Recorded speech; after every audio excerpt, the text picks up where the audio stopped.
ಮತ್ತೆ power centre ಆಯ್ತು ಸಿದ್ದು ಮನೆ. ಸಿದ್ದು ಮನೆಗೆ ಕೈ ಶಾಸಕರ ದಂಡು ದಂಗುಡಿ ಇಟ್ಟಿದ್ದಕ್ಕೆ ಏನಾಗ್ತಿದೆ ರಾಜ್ಯ ಕಾಂಗ್ರೆಸ್ನಲ್ಲಿ?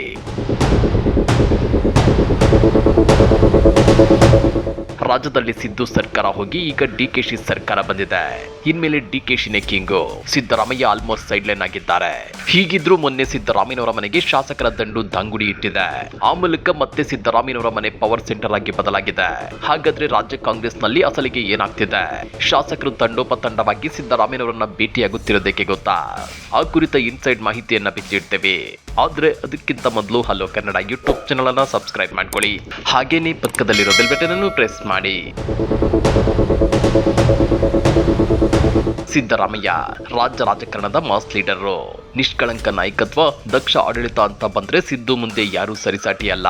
ಆದ್ರೆ ಎಲ್ಲದಕ್ಕೂ ಎಕ್ಸ್ಪೈರಿ ಇರುತ್ತೆ ಅನ್ನೋ ಹಾಗೆ ಸಿದ್ದು ನಾಯಕತ್ವಕ್ಕೂ ಎಕ್ಸ್ಪೈರಿ ಮುಗಿದಿದೆ. ಹೀಗಾಗಿನೇ ಸಿದ್ದರಾಮಯ್ಯ ತಮ್ಮ ಸಿಎಂ ಸ್ಥಾನಕ್ಕೆ ರಾಜೀನಾಮೆ ಕೊಟ್ಟಿದ್ದು. ಅಲ್ಲಿಗೆ ಡಿಕೆಶಿ ಬಂದು ಕೂತಿದ್ದಾರೆ. ಇಂಟ್ರೆಸ್ಟಿಂಗ್ ಸಂಗತಿ ಏನಂದ್ರೆ ಡಿಕೆಶಿ ಸಿಎಂ ಆಗಿರಬಹುದು, ಆದ್ರೆ ಡಿಕೆಶಿ ಸರ್ಕಾರದ ಸ್ಪೀಡ್ಗೆ ಬ್ರೇಕ್ ಹಾಕುವಂತ ಕಂಟ್ರೋಲ್ ಸಿದ್ದರಾಮಯ್ಯನವರಂತ ನಾಯಕರಿಗೆ ಈಗಲೂ ಇದ್ದೇ ಇದೆ. ಹೀಗಾಗಿನೇ ಮೊನ್ನೆ ಮತ್ತೆ ಸಿದ್ದರಾಮಯ್ಯನವರ ಮನೆ ಪವರ್ ಸೆಂಟರ್ ಆಗಿದ್ದು. ಹಾಗಾದ್ರೆ ರಾಜ್ಯ ಕಾಂಗ್ರೆಸ್ನ ಸಾಲು ಸಾಲು ಶಾಸಕರು ಸಿದ್ದರಾಮಯ್ಯನವರನ್ನ ಭೇಟಿಯಾಗಿದ್ದಕ್ಕೆ ಅವರಿಗೆ ಇಂಟೆನ್ಷನ್ ಏನಿರಬಹುದು ಅಂದ್ರ ಅದನ್ನ ಒಂದ್ ಸ್ವಲ್ಪ ಬಿಡಿಸಿ ಹೇಳ್ತೀವಿ ನೋಡಿ. ಕಳೆದ ಮಂಗಳವಾರ ಮಾಜಿ ಮುಖ್ಯಮಂತ್ರಿ ಸಿದ್ದರಾಮಯ್ಯನವರ ನಿವಾಸವು ಪವರ್ ಸೆಂಟರ್ ಆಗಿ ಬದಲಾಗಿತ್ತು. ಸಚಿವಾಕಾಂಕ್ಷಿಗಳು ಸೇರಿದಂತೆ ಹಲವು ಕಾಂಗ್ರೆಸ್ ನಾಯಕರು ಸಿದ್ದರಾಮಯ್ಯನವರನ್ನ ಭೇಟಿ ಮಾಡಿದ್ರು. ಎನ್ ಚಲುವರಾಯಸ್ವಾಮಿ, ಮಧು ಬಂಗಾರಪ್ಪ, ಸಂತೋಷ್ ಲಾಡ್, ಕೆಎಂ ಶಿವಲಿಂಗೇಗೌಡ, ಶ್ರೀನಿವಾಸ್ ಮಾನೆ, ಯಾಸಿರ್ ಅಹಮದ್ ಖಾನ್ ಪಠಾಣ್ ಮತ್ತು ಕೆ ವೆಂಕಟೇಶ್ ಅವರು ಸಿದ್ದರಾಮಯ್ಯನವರನ್ನ ಭೇಟಿ ಮಾಡಿದ್ರು.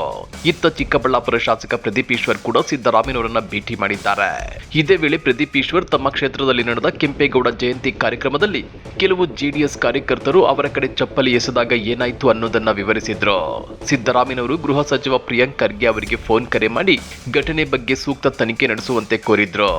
ಸಿದ್ದರಾಮಯ್ಯ ಪ್ರದೀಪ್ ಈಶ್ವರ್ ಅವರನ್ನ ನಿರುತ್ಸಾಹಗೊಳಿಸಬೇಡಿ ಅಂತ ಒತ್ತಾಯಿಸಿದ್ರು ಮತ್ತು ರಾಜಕೀಯ ಜೀವನದಲ್ಲಿ ಇಂತಹ ಘಟನೆಗಳು ಸಾಮಾನ್ಯ ಅಂತ ಹೇಳಿದ್ರು.